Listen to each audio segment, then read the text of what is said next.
Hello mga kabarkads! Another day, another vlog na naman tayo ngayon mga kabarkads. Ngayon mga kabarkads, nandito tayo sa Davao River para ating i-update na naman itong project dito kasi maraming naghihintay sa mga project na ito. Yan, nakikita natin dito.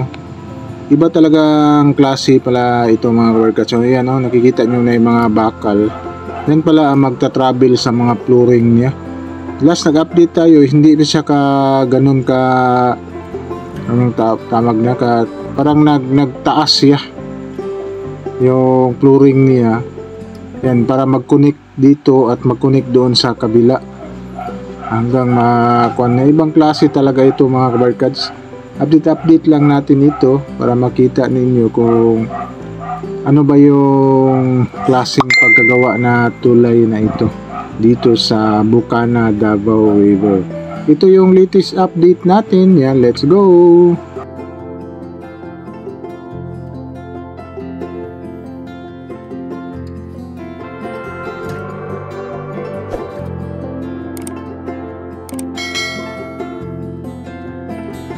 Ayun mga kabarkads, ating pupuntahan itong project dito pa rin tayo dadaan para access makapunta tayo dito sa Davao Esplanades kasi ito lang yung access natin para makita natin itong project dito sa Bukana, Davao River. Yan, let's go.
Ayun mga kabarkadsis, nandito tayo sa Davao River Esplanades. Yan o, malinis na dito. Yan o, kitang-kita mo na talaga yung hallway ng Davao River Esplanades. Kaso lang, hindi pa kayo makapunta dito kasi pahirap ang mapuntahan itong Davao River Esplanades. Kasi hindi pa ito na matapos ito is magkukunik ito dito sa Davao Coastal Road. Yan. Ano kita natin dito itong project talaga. Yan. Yung unang pier, yan dati is wala pa yung mga bakal na nilagay. Yung mga anong tawag yan na klaseng bakal na kulay blue. Yan pala yung mag-continue sa flooring niya para mag-connect doon sa isang pair na naman. Yan, magta-travel siya. Doon sa kabila meron din, magkasalubong ito sa yung flooring niya. Kasi hindi daw yan box girder. Meron nag-comment sa atin, iconic ba yun? May nag-comment sa atin dito, iconic. Anong ibig sabihin yan na project?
Ating lalapitan ito mga kabarkads, itong project dito kasi ito lang yung access natin na malapitan natin itong project dito sa Bukana, Davao River. Yan, kitang kita natin dito, siguro sa camera hindi malayo masyado.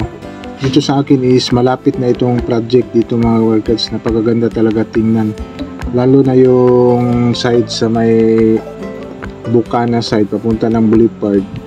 Napakalaking improvement na mga workers. Last nag-update tayo dito is nagbubuhos pa lang din sila ng flooring. Ngayon is may mga bakal na nilagay nila. Yan pala yung guide sa flooring nila. Yung bakal na nilagay nila para anong tawag niyan, para mapupunta sa kabilang pier, dyan sa pier magukunik yung flooring niya. Yan yung magta-travel dyan. Kasi dyan banda naglagay na sila ng another poste. Yan, lalapitan pa natin itong project na ito. Yan, kaso lang hindi tayo makalapit, may hinarang dito sa daanan yan. Parang sa mga isda ito dito nilagay. Yan, hanggang dito lang tayo. Yan, pero kitang kita natin dito mga ka-workats, itong project na ito. Magalaw yung kuha natin video. Kitang kita natin ito na mga project dito. Yan o, yung isa nagpo-flooring na naman sila dyan. Yan o, kitang kita nyo yung isa dito. Yan, may mga bakal, mataas na yung flooring niya mga workers. Dati last nag-update tayo, hindi pa yan ganun kataas. Ngayon nag-expand na siya. Yan pala yung ibig sabihin na may mga kabilya na, hindi kabilya, yung mga bakal na nilagay na kulay blue. Yan pala yung magkakapit para sa flooring. Yan, katulad doon sa unahan at itong isa, magkatulad sila. Iwan ko itong dalawa na ito sa gitna talaga ng Davao River is lalagyan pa rin ba ganyan, o kayan lang yung dalawa ang lalagyan para malagyan ng flooring. Siguro mga ka-workats, hanggang dito na lang itong mga project natin. I-update lang natin ito dito sa Davao River, sa Bukana mismo. Yan, itong mga project dito sa tulay. Yan, like and subscribe to my channel and press the button bell para ma-notify kayo sa mga video na i-download ko, especially